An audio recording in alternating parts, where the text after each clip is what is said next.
أقبل يا حافظ القرآن ولتسمع الدنيا حداك. Actually, I'm very much impressed by finding true astronomical facts in Quran. And for us,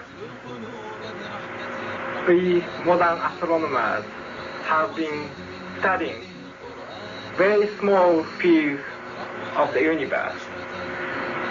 We concentrated our efforts for understanding of very small parts, because by using telescope we can see only a very few parts of the sky without thinking whole the universe.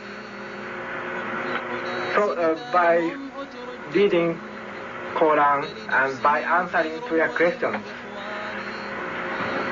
I think I can find my future way for investigation of the universe.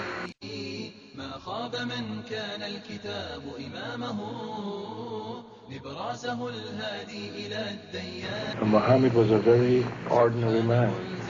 He couldn't have read, didn't know to write. In fact, he was illiterate. And we're talking about 1,200 years ago. You have someone, a literate person, making profound pronouncements and statements that are amazingly accurate of a scientific nature. And I personally can't see how this could be a mere chance. There are too many accuracies. And like Dr. Moore, I have no difficulty in my mind reconciling that this is a divine inspiration or revelation which led him to these statements.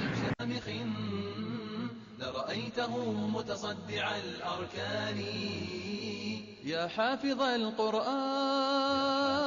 يا حافظ القرآن. I find it very interesting that this sort of information is in the ancient scriptures of the Holy Quran, and I have no way of knowing where they would come from, but I think it is extremely interesting that they are there and that this work is going on to discover the meaning of some of the passages. Well, I would think it must be the divine being.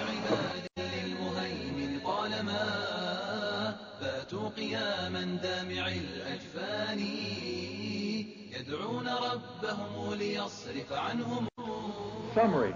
The Quran describes not only the development of external form, but emphasizes also the internal stages, the stages inside the embryo of its creation and development, emphasizing major events recognized by contemporary science.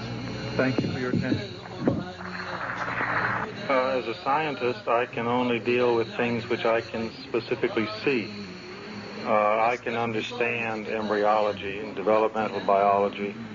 I can understand the words that are translated to me from the Quran. As I gave the example before, if I were to transpose myself into that era, knowing what I do today and describing things, I could not describe the things which were described. I see no reason, I see no evidence for the fact to refute the concept that this individual, Muhammad, had to be developing this information from someplace.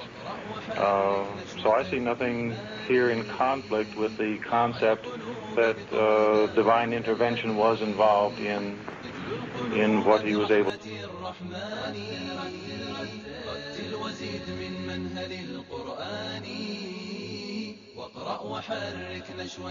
In a relatively few ayah is contained a rather comprehensive description of human development from the time of commingling of the gametes through organogenesis.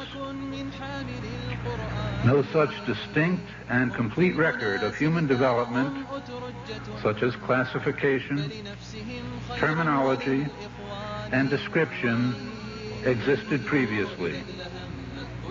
In most, if not all instances, this description antedates by many centuries the recording of the various stages of human embryonic and fetal development recorded in the traditional scientific literature.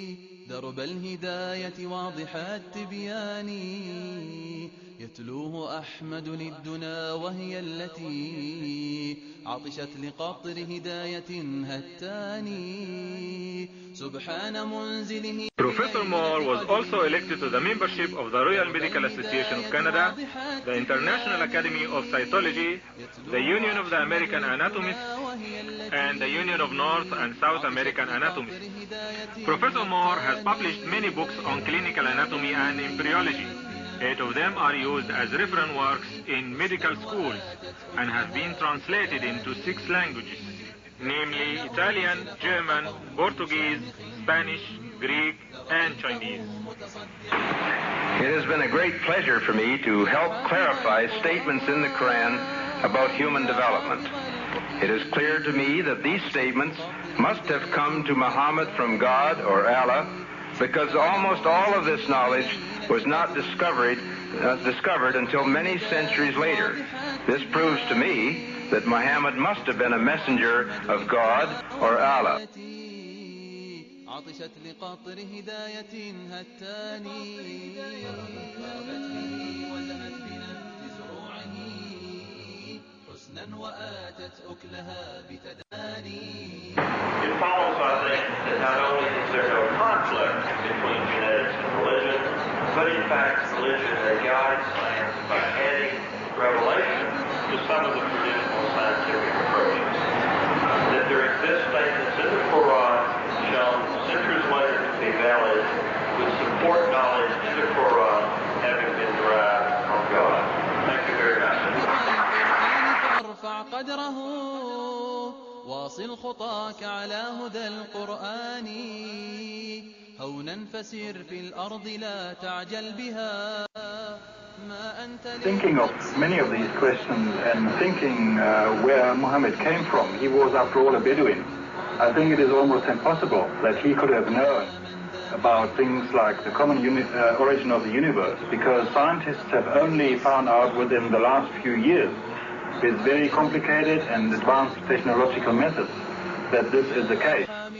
Somebody who did not know something about nuclear physics 1400 years ago could not, I think, be in a position to find out from his own mind, for instance, that the earth and the heavens had the same origin, or many other of the questions that we have discussed here. يا حامل القرآن يا شبل الهدى انهض إلى العليا بغير تواني واصدح بصوتك تاليا ومرتلا واقرأ وحرك نشوة الإيمان. يا حامل القرآن يا شبل الهدى انهض إلى العليا بغير تواني واصدح بصوتك تاليا ومرتلا